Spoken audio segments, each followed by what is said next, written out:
It is the 22nd of December, 1944, and the forest above Bastogne is dying by inches. Snow falls in slow, deliberate sheets, muffling the world until even artillery sounds distant, almost polite. Inside a foxhole scraped from frozen earth, a paratrooper of the 101st Airborne Division breathes into cupped hands, watching his breath crystallize before his eyes.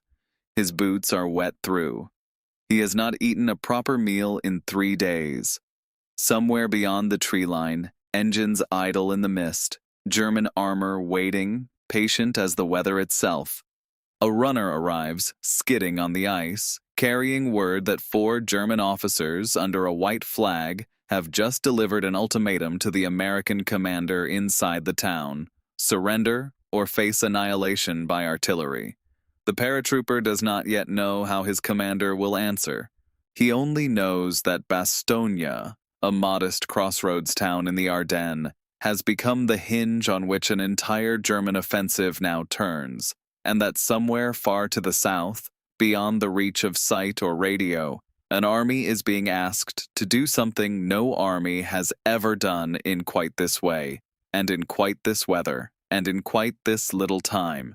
None of the men freezing in these woods can yet imagine that within 4 days a column of Sherman tanks will come crashing up a single icy road towards them, or that the officer ordering that column forward is, at this very moment, staring at a map 200 kilometers away and telling his own staff that he intends to turn an entire army 90 degrees in the middle of winter and strike within 72 hours. It sounds, to everyone who hears it, like fantasy.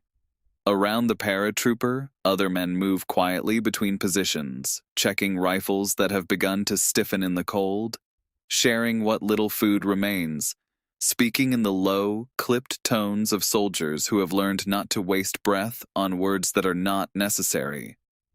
Somewhere behind them, inside the town itself, church bells that once marked the hours of a quiet Ardennes market community now hang silent, the square below them cratered by shell fire, the shop fronts boarded and dark.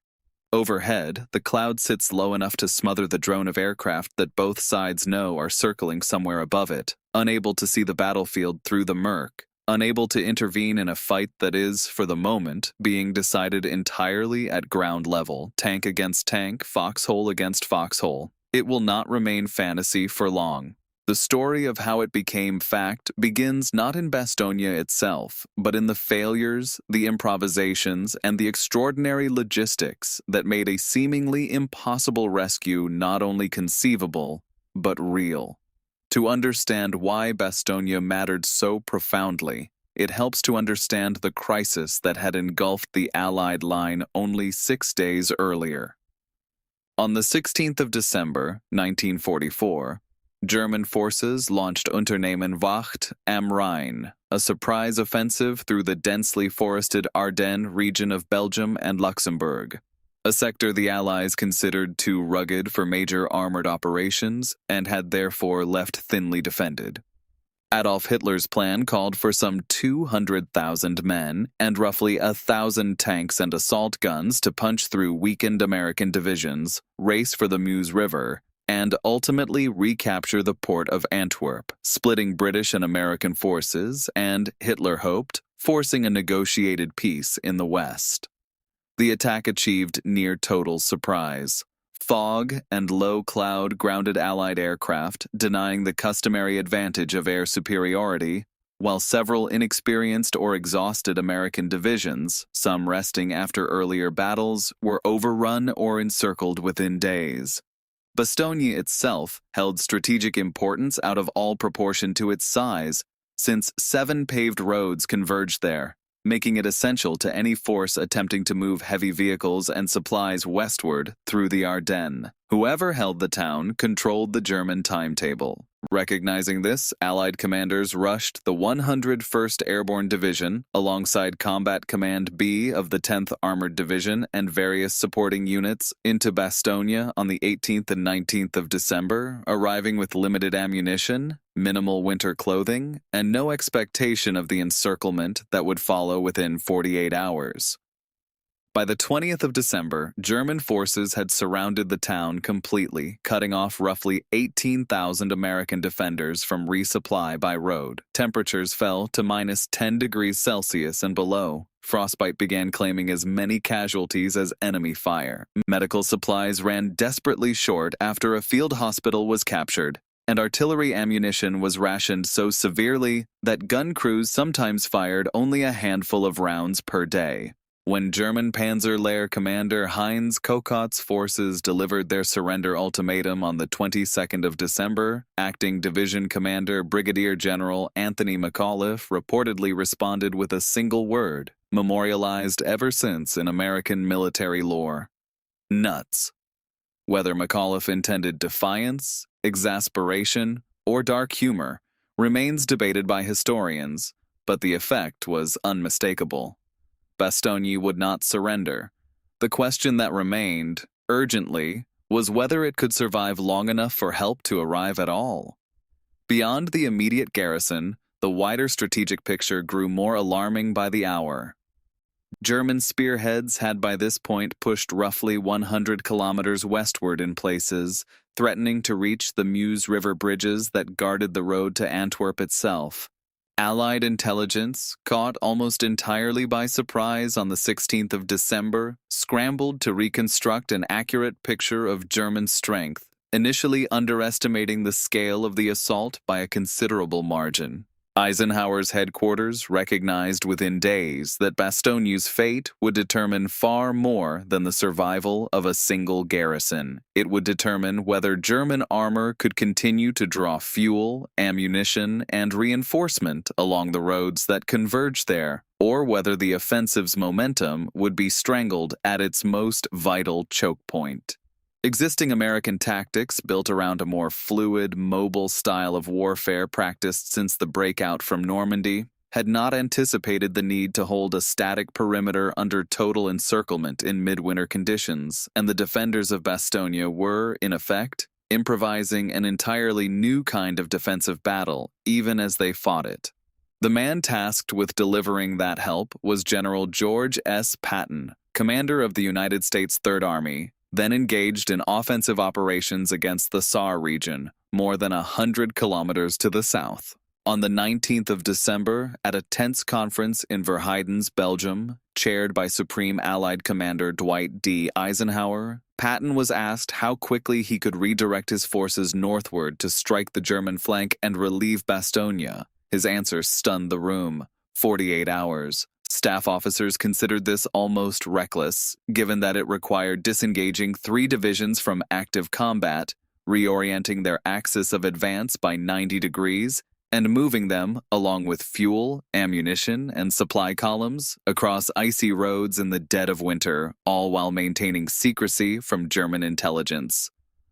Remarkably, Patton's staff had quietly begun contingency planning for precisely this maneuver days earlier, anticipating the crisis, which allowed orders to be issued with unusual speed once authorization arrived. The spearhead of the relief effort became the 4th Armored Division, commanded by Major General Hugh Gaffey, tasked with driving north along a narrow corridor towards Bastogne through Arlon and Martelange, fighting through determined German rearguards, minefields, and demolished bridges the entire way. Compounding every tactical difficulty was the weather itself. Persistent snow, ice, and low cloud not only slowed vehicle columns to a crawl, but grounded Allied fighter-bombers that would otherwise have savaged German formations from above.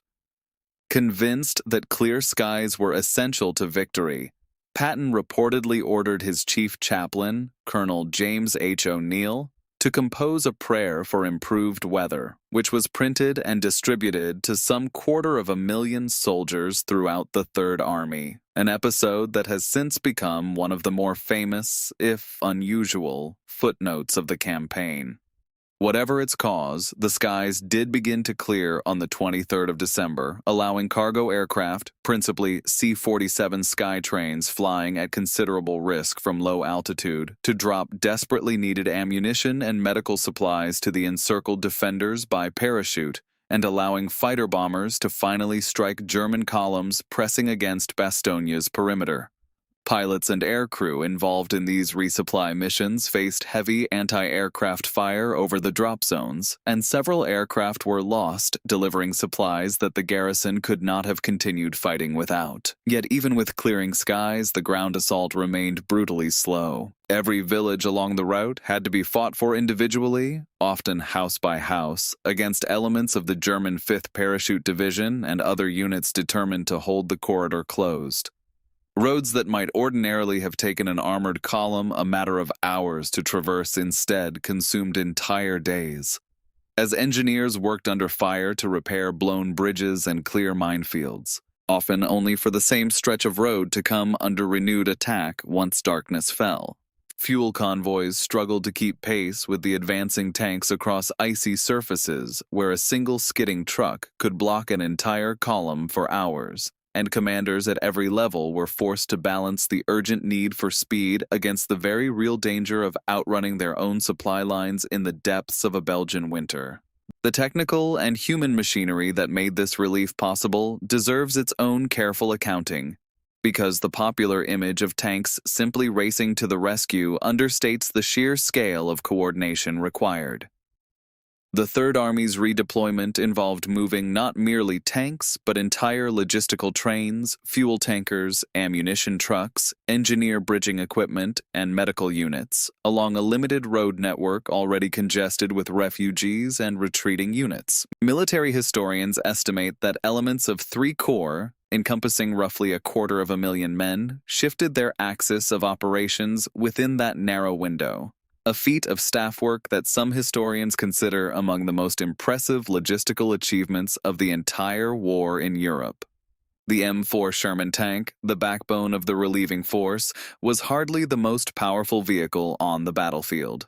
Weighing around 30 tons, armed typically with a 75 or 76 millimeter main gun, and protected by armor rarely exceeding 60 to 75 millimeters at its thickest, the Sherman was consistently outgunned and out-armored by German Panther and Tiger tanks, whose 88 millimeter guns could destroy a Sherman at ranges from which American crews could barely hope to penetrate German frontal armor in return. What the Sherman offered instead was reliability, mechanical simplicity, and above all, numbers. American factories, principally through the mass production techniques pioneered at plants such as Detroit Arsenal and Fisher Body, turned out tens of thousands of Shermans throughout the war, allowing the Allies to sustain losses that would have crippled a less industrially formidable nation. It was this production advantage, as much as any single tactical decision, that allowed Patton to assemble sufficient armored strength to attempt a rescue at all.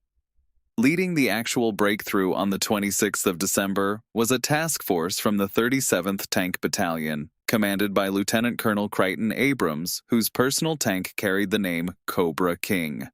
Abrams, who would later rise to become a full general and give his name to the modern American M1 Abrams tank, pushed his lead elements up the final stretch of road towards Bastogne that afternoon, brushing aside scattered resistance until at approximately 4:45 in the afternoon, his tanks made physical contact with the defenders of the 101st Airborne near the village of Assenois, opening a narrow but real corridor into the encircled town for the first time in 6 days.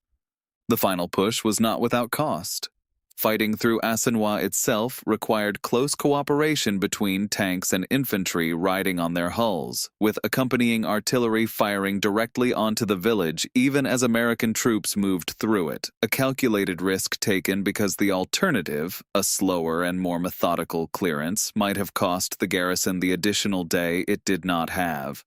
Crews inside the Shermans navigated as much by instinct and map memory as by clear sightlines, since falling snow and drifting smoke from burning vehicles reduced visibility along stretches of the approach to only a few dozen meters at a time. If you're enjoying this journey through history, subscribing genuinely helps us continue bringing remarkable true stories like this to the channel. What followed the initial breakthrough was neither instantaneous nor complete liberation, but rather the fragile establishment of a corridor that had to be defended, widened, and kept open against determined German counterattacks over the following days. Wounded men were evacuated along that same narrow road even as fresh ammunition and reinforcements moved up it in the opposite direction. Soldiers who had endured 6 days without adequate food, warmth, or medical care described the arrival of Abrams's tanks with an emotion that transcended simple relief, a sense that the outside world and the war effort as a whole had not forgotten them after all. The psychological impact rippled outward across the entire Allied line, offering proof that the German offensive, for all its early success, had failed to achieve its central objective of shattering American resolve.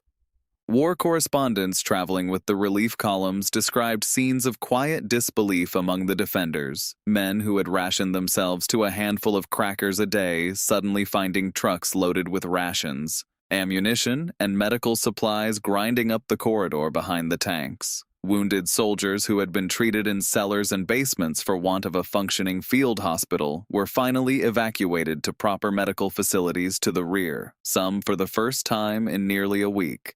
Comparing this achievement against contemporary developments elsewhere places it in sharper relief.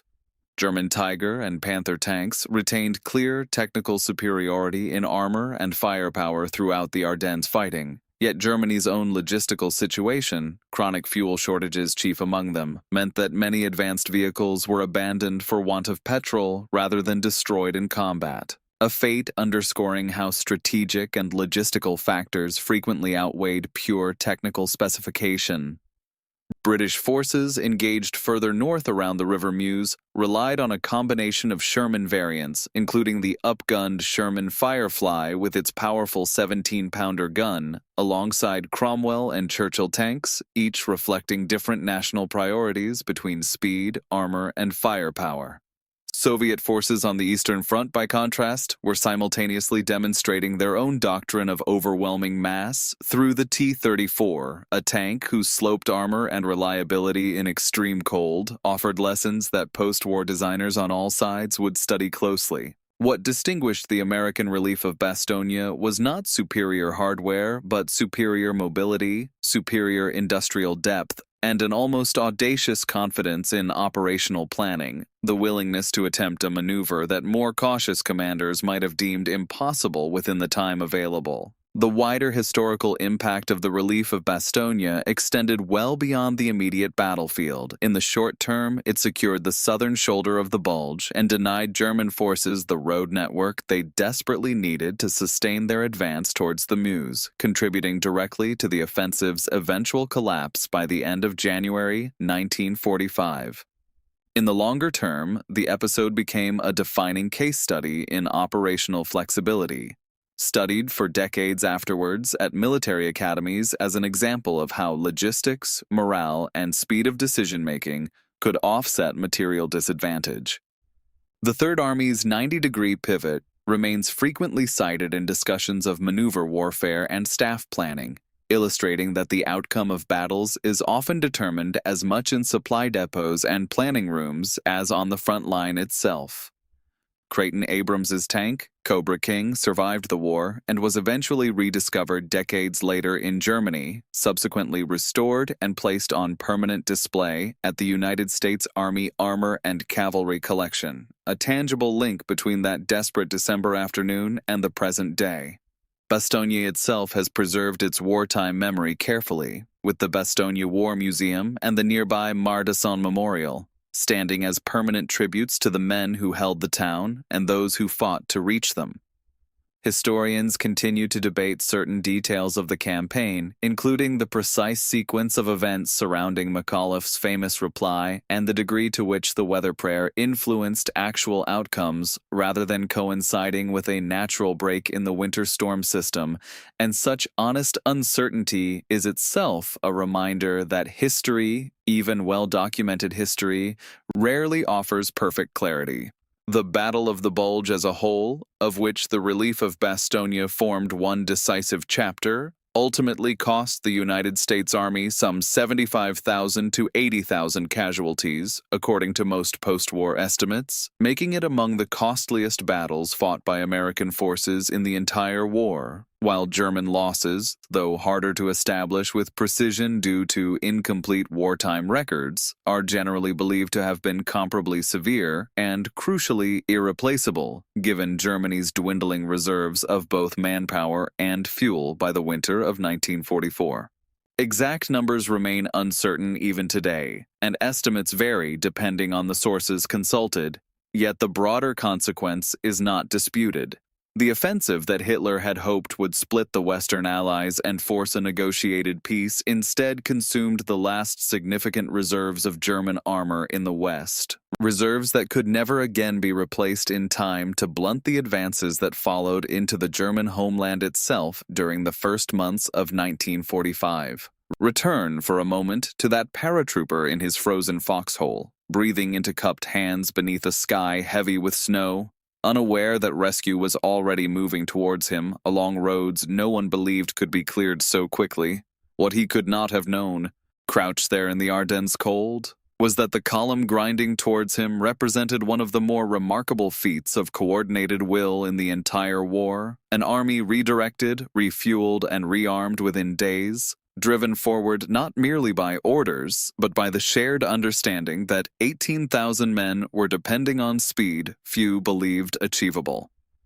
The siege of Bastogne has often been remembered as a story of stubborn defense, and rightly so, for the defenders' refusal to surrender under encirclement, cold, and dwindling supplies stands as one of the enduring images of American resolve in the Second World War. Yet it was equally a story of reach, of an army's capacity to extend itself across impossible distance and impossible weather to keep a promise made under pressure at a tense conference table. Neither element alone would have preserved Bastogne. The defenders' endurance bought the time, Patton's audacious redeployment closed the distance, and the two, meeting on an icy road outside Assenois on the 26th of December, produced an outcome that reshaped the final months of the war in Europe. The blizzard that had seemed at first to be the enemy of every plan eventually cleared just long enough to let air power tip the balance, a reminder that even in the most calculated military operations, chance and circumstance retain their quiet influence over history. What remains, beyond the tactical details and the production figures and the debated anecdotes, is a simpler truth. That ordinary men, cold, hungry, and far from certain of survival, held a crossroads town because they were asked to, and that other ordinary men, driving tanks through snow and ice and enemy fire, reached them because they refused to accept that the distance could not be closed in time. It was not fantasy in the end. It was 72 hours, a 90-degree turn, and a road through Assenois, and it was enough.